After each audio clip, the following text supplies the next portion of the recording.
Ladies, gents, it is Andrew from IDB here. iOS 11.2.5 has finally been released with several new bug fixes and a couple of headlining features. As far as mundane bug fixes go, it fixes an issue with CarPlay where now playing controls can become unresponsive.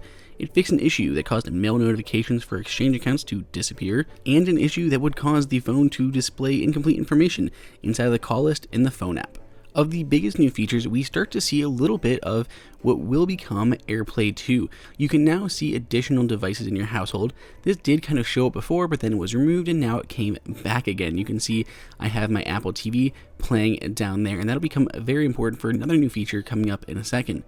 It also fixed, this was very important, that bug that was getting sent around, that chaos bug that would cause your whole phone to crash if a certain URL was texted to you or you tried to text inside of the Messenger app.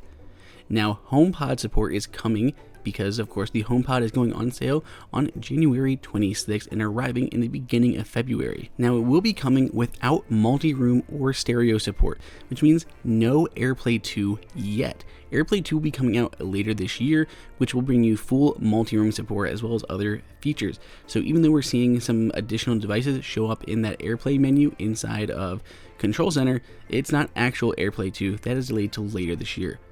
We did see a couple new enhancements to Siri in this update, which again makes total sense going into the HomePod. That's the ability to ask Siri to play the news or what's in the news.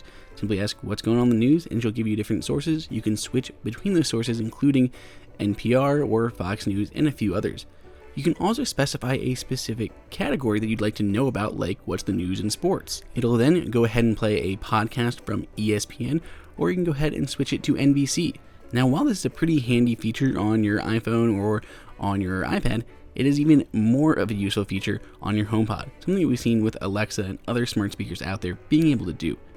Running our usual Geekbench test to see how this performs compared to previous versions, it pretty much scores the same. There's not anything really high or low about it. This is my last one that I ran on iOS 11.2.5 way back in December on the first one, and it was just ever so slightly higher on the multi-core, but single was pretty much the same. So that pretty much covers it. A couple new features, HomePod support, a lot of bug fixes going on here, all coming out in iOS 11.2.5, which is now available. So if you have an eligible device, definitely get on it and update that if you'd like to take advantage of the new features. Let me know down in the comments what you think of the update and if you're going to be picking up a HomePod.